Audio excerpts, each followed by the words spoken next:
నిపుణుల కంటేనే artificial intelligence తోటి పని చౌకగా అవుతుందన్నమాట. ఒకప్పుడు కోడింగ్ అందరికీ అవసరమైన నైపుణ్యం ఇప్పుడు ఏ టూల్స్ను అందిపుచ్చుకోవడం కూడా కీలకంగా మారింది.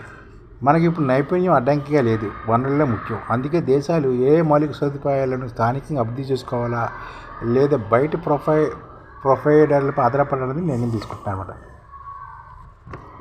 నిపుణులతో పోలిస్తే కృత్రిమతో మేధాపరమైన పనులు చౌకగా నిర్వహించుకోవచ్చని అడుగులు పడుతున్నాయని ఓపెన్ ఏఐ CEO చెప్తున్నారన్నమాట. ఇన్ఫరెన్స్ దశలో ఉన్న ఏఐ మోడల్ను పనిచేయించే విషయంలో నిపుణులు వ్యయాల కంటే తక్కువ ఖర్చుతో వాటి సమానమైన మేధశక్తితో ఏఐ చేయగలుగుతుందని ఫోర్బ్స్కి ఇచ్చిన ఇంటర్వ్యూలోని ఈయన చెప్పుకొచ్చారన్నమాట.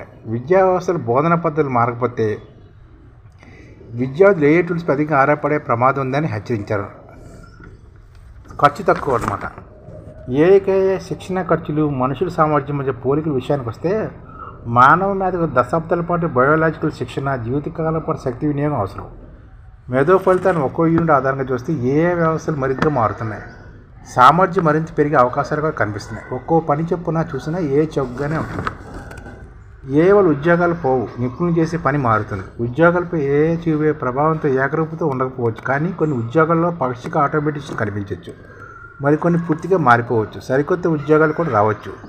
యూట్యూబ్ వాళ్ళు, కంటెంట్ క్రియేటర్లు ఇటీవల వరకు లేరు. ఇప్పుడు ఎక్కువ మంది యువత ఆ బాటలో పడుతుండడం మనం చూస్తూనే ఉన్నాం. ఉద్యోగం విషయంలోనూ సవాళ్ళను ఎదుర్కొంటుంటే ఇప్పటి నుంచి దశాబ్దాలు ఎటువంటి నైపుణ్యం అవసరమో అంచనా వేయడం కూడా విద్యా వ్యవస్థ కూడా మారాలన్నమాట.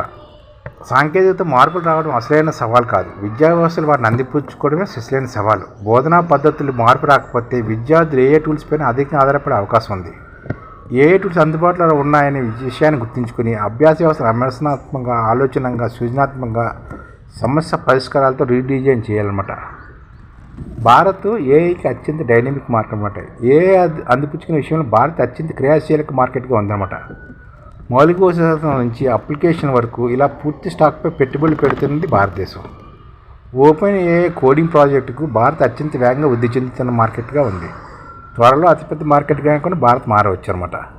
సంప్రదాయ ఇంటర్నెట్ సేవలతో పోలిస్తే ఏఐ సేవలు అందించడం చాలా ఖరీదైన వ్యవహారం. అందుకే కంపెనీలు ఆర్థిక ఇబ్బందులు ఎదురు కాకుండా చూసుకోవడం ముఖ్యం. భారత్ మార్కెట్లను అవి కనుగొంటున్నాయి కూడాను. ఏఐ ఆధారిత వ్యక్తిగత ఏజెంట్ని మరింతగా అందిపుచ్చుకోవడానికి భద్రత, గోప్యత అతిపెద్ద సమస్యలుగా ఉన్నాయి. నిశ్చిత వ్యక్తిగత సమాచారం విషయంలో ప్రస్తుతం వ్యవస్థలు అంత నమ్మదగినవి కావు. అందువల్ల వాటిని సమాచారం ఇచ్చే ముందు జాగ్రత్తగా చూడాలి.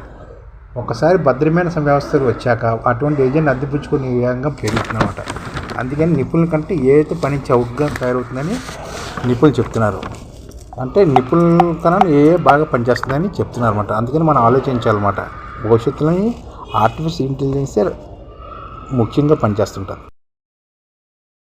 ఈ ఛానల్ ముఖ్య ఉద్దేశం ఏంటంటే మన తెలుగు రాష్ట్రాల్లో 1 కోటి మందికి సంఘటిత రంగాల్లో ఏ విధంగా ఉద్యోగాలు ఇవ్వవచ్చు, కనీస నెల జీతం 30,000 వరకు ఏ విధంగా ఇవ్వవచ్చు, ఏ విధంగా చేస్తే ఉద్యోగాలు సృష్టించబడతాయో వివరిస్తూ ఈ ఛానల్ వీడియోలు వస్తాయి.